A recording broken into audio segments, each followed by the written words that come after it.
Good morning. My name is Gary Till.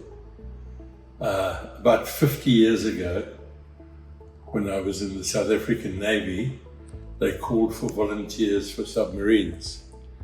Being young and stupid, we thought this was an amazing idea because we're going to live in France for 3 years, and really, what could be better? So we volunteered for this lot and went over to France and collected these submarines and brought them back to South Africa. Had a horrendous journey back from Toulon to Simonstown. Eventually we arrived home. I remember the first night back in Cape Town. I was on duty, so there was my family sitting on the quay waiting to take me out that evening, and I couldn't go out because I was on duty, so they had to wait until the next day.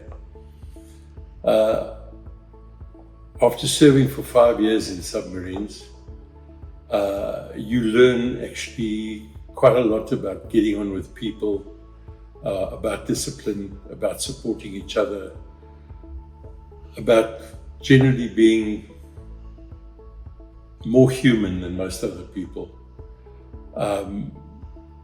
I think that my time in submarines and the discipline I learned there and the camaraderie and all those good things stood me in very good stead for the business I am in today. Because after all, what is business? But it is discipline. And discipline turns into profit, hopefully, in the end. When we got back from France, the bright lights of being a civilian again started to beckon to me. So after about 5 years back in South Africa, I left the Navy and went to go and work for a company selling calculators and photocopiers, which really wasn't, I don't know what I was doing there because I am a qualified mechanical person. So I eventually landed up in Kimberley with a company called Stewart's and Lloyd's, where I was able to use my knowledge in business as well. Many jobs and many years later, I landed up at the age of about 55 with a great desire to start my own business. And this is how RichMond Plumbing Sanitaryware was born. We were looking to find a little shop in Durban North where we could sell all sorts of goodies to the local plumbers, and I would work on the counter, and my good wife Ray would do the accounts, and we'd have a driver and an assistant to help me.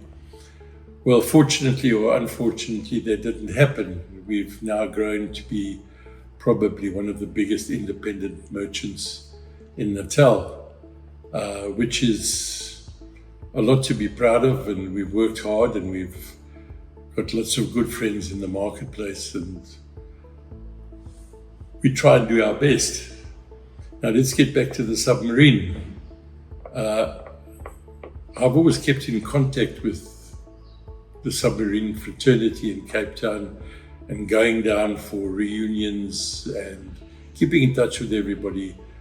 And then this idea was born by a retired admiral called Angel Sutherland, who thought it would be a good idea to preserve the Daphne submarine called Johanna van der Merwe, which by now, because of the new South Africa, its name was SAS Assegaai. So we'll talk about Assegaai from now onwards. So the idea was to preserve Assegaai and to make it into a tourist attraction. Now, the Navy wasn't going to give us any money. And what happened is that we all started collecting funds. And it took a good few years to get the money together. And we finally got the last big boost from the city of Cape Town, who they decided that to have a submarine museum in Cape Town would be a splendid idea. It would be a great tourist attraction, and it's the only one in Africa. So we had to put this whole lot together. Now, I really couldn't contribute to helping repair it and work on it. So where the submarine is positioned at the museum, there were no ablution facilities at all. No toilets, nothing. There were a couple, but they were shocking.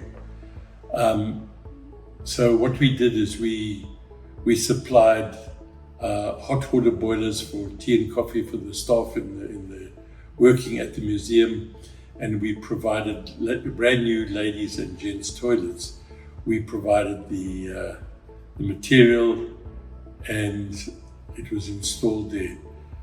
We also donated a little bit of money for paint and a little bit of we could buy a bunk. Can you believe it? Buy a bunk. So I bought a bunk in the beginning, and we put this whole submarine museum together. It took a hell of a long time, but it's now turned out absolutely fantastic, and it's amazing. And why did I do this? I did this because I think in life you've got to give back. You've got to give back to people and give back to the things that gave you so much pleasure in the past. Working in submarines was actually fun. It wasn't work. It was just fun. We had fun, we worked hard, we played hard, but I think one's heritage is very, very, very important. You can't go into the future without remembering the past. Don't live in the past, live in the future. Live for the future, but never forget the past. And there we are, our kids and our grandkids, and probably a couple of generations of time, when people are walking around cyberspace with special shoes or something like that, they'll think, gee whiz, look at that old submarine. And I wonder where the silly buggers were that actually worked in it. That's about it.